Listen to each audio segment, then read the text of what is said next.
देखिए, अभी हम बता रहे हैं कुछ प्रश्न जो पूछे गए हैं भिन्न-भिन्न परीक्षाओं में या पूछने की संभावना बनती है।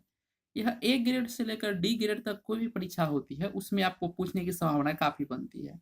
तो देखिए पहली प्रश्न है कि नीलगिरी के पहाड़ी क्षेत्रों में कौन-सी फसल उगाई जाती है? तो याद रखिए कॉफ़ी भी उगाई जाती है और चाय भी उगाई जाती है। नीलगिरी का क्षेत्र 3 राज्यों में पाया जाता है, केरल, कर्नाटका और जो तमिलनाडु राज्य में केरल, कर्नाटक और तमिलनाडु राज्य में कॉफ़ी और कर्नाटक दोनों कॉफ़ी और चाय दोनों की खेती होती है। ठीक, आगे है राष्ट्रीय रसदार फल अनुसंधान केंद्र कहाँ पर है? तो राष्ट्रीय रसदार फल अनुसंधान केंद्र जो है, वो आपको नागपुर महाराष्ट्र में है और नागपुर संतरा के लिए भी फ़ेमस है। याद रखिए इस तरह से ना से नारंगी और ना से नागपुर और देखते हैं कि नारंगी में भी रस होता है, ठीक? तो इस तरह से याद रखिए कि राष्ट्रीय रसदार फल अनुसंधान केंद्र कहाँ है तो नागपुर में। अंगूरों की खेती के लिए कौन सा शहर प्रसिद्ध है? तो याद रखिए अंगूर के लिए भी फेमस शहर है, उसका नाम है नासिक, यह है आपका महाराष्ट्र में। मूंगफली भारत के सबसे अधिक किस राज्य में पाई जाती है? तो याद रखिए कि मूंगफली आपका गुजरात जो राज्य है उसका 1 नंबर स्थान आता है पूरे भारत में मूंगफली के उत्पादन में।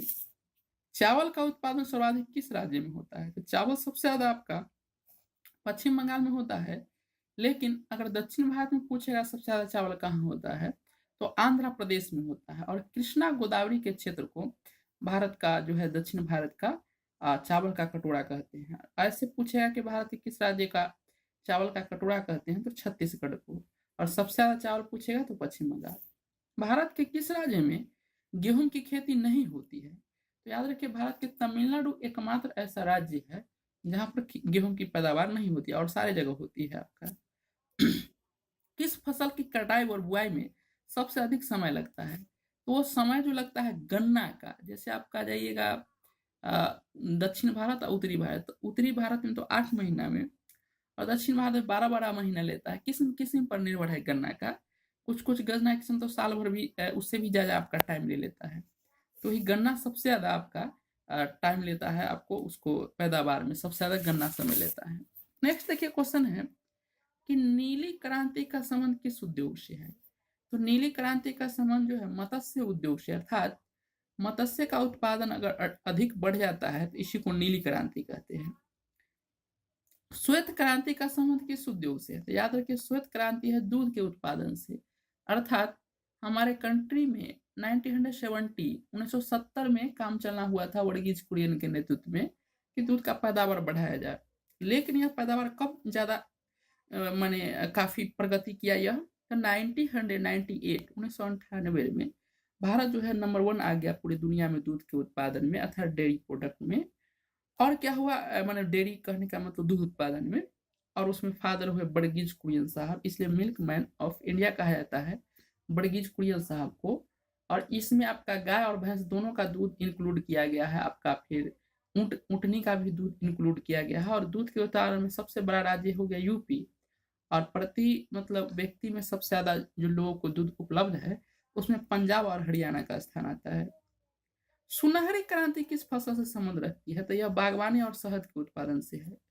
गोल क्रांति किसके लिए चलाई गई थी? तो याद रखिए आलू के उत्पादन के लिए गोल क्रांति चली गई थी, जिसको राउंड रेवोल्यूशन कहेंगे। कौन सी क्रांति से संबंधित नहीं है? तो याद रखिए कृष्ण क्रांति भी है, ये क्वेश्चन में फॉल्ट है। कृष्ण क्रांति आपको पेट्रोलियम के उत्पादन से संबंधित है, कृष्ण क्रांति। गुलाबी क्रांति किससे संबंधित है? तो याद रखिए गुलाबी क्रांति जो है आपका झींगा के उत्पादन से संबंधित है गुलाबी क्रांति। भारत के कुल कार्यशील जनसंख्या का कितना प्रतिशत भाग कृषि में लगा हुआ है? तो अभी लेटेस्ट में बताता है 54% जो आपका जनसंख्या है आपको कृषि में लगा हुआ है।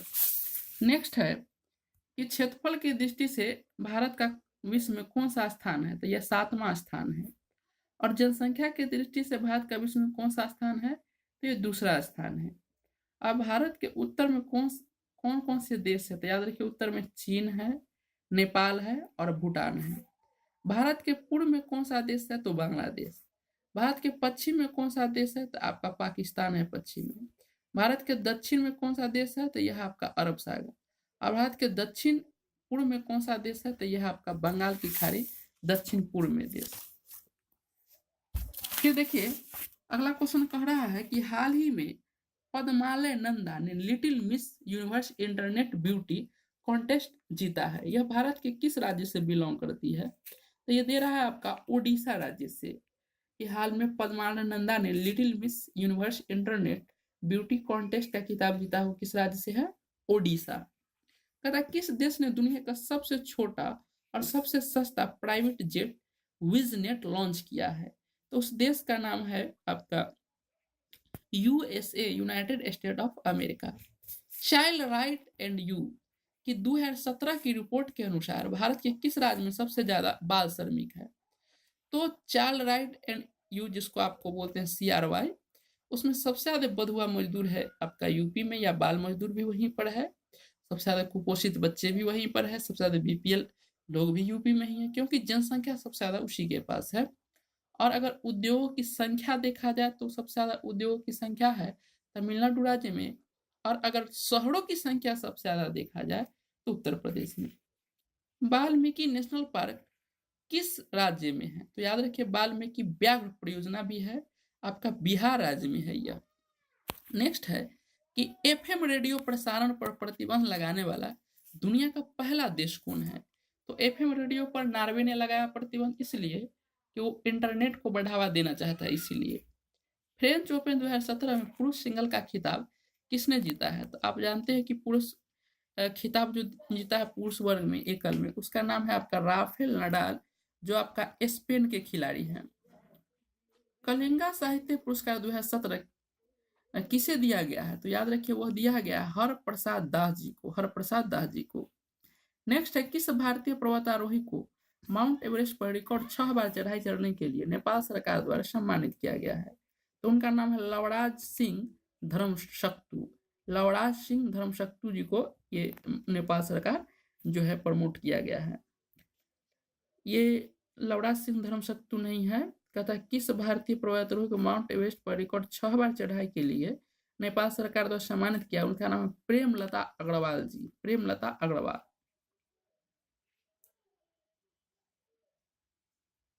नेक्स्ट देखिए कह रहा है कि किस भारतीय, ये तो बता दिए, biodegradable prepaid gift card launch करने वाला देश का पहला बैंक कौन है?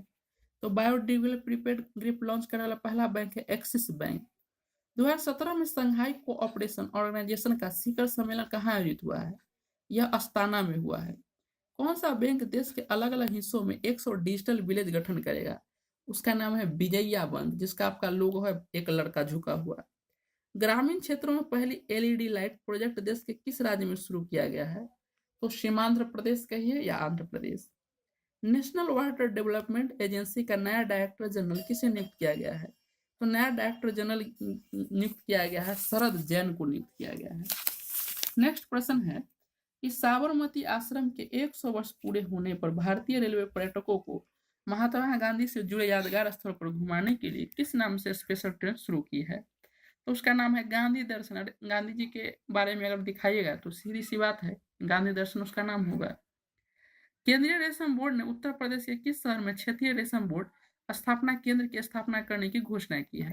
तो यह है गोरखपुर में। विश्व मरुस्थलीकरण रोकथाम दिवस world day to combat digitalization WCD कब मनाया जाता है? तो यह आपका 17 जून को विश्व मरुस्थलीकरण रोकथाम दिवस अर्थात वर्ल्ड डे टू कॉम्बैट डिजिटलाइफिकेशन दिवस मनाते हैं 17 जून को। केंद्रीय मंत्रिमंडल ने भारत और आर्मेनिया के बीच किस मामले पर सहयोग पर आधारित समझौते को मंजूरी दी है? तो वह है आपका युवा मामले के मामले पर। नेक्स्ट है केंद्रीय मंत्री डॉक्टर हर्षवर्धन ने लोगों को योग से जोड़ने के लिए किस मोबाइल ऐप का शुभारंभ किया है? उसका नाम है सेलिब्रेटिंग योगा। नेक्स्ट है कि किसे हाल ही में स्किल इंडिया कैंपेन का ब्रांड एम्बेसडर बनाया गया है? तो उनका नाम है प्रियंका चोपड़ा। लगातार 2 सुपर सीरीज खिताब जीतने वाले पहले भारतीय पुरुष बैडमिंटन खिलाड़ी बने हैं। उनका नाम है Kidambi Srikanth. Canada supreme court ने पहली पगड़ी धाराई महिला सिख जज किसे नियुक्त किया गया है? पलविंदर कौर शेलगिल। और कहा किस लेखक को आत्मकथा लोन फॉक्स डांसिंग का हाल ही में विमोचन हुआ है? तो उनका नाम है रस्किन बॉन्ड साहब, रस्किन बॉन्ड। तो इसी तरह हम फिर नए वीडियो के साथ आएंगे। अगर आप हमारे चैनल को सब्सक्राइब नहीं किए तो वो कर लीजिए, लाइक और शेयर जरूर कीजिए अपने ग्रुप को। बहुत बहुत धन्यवाद।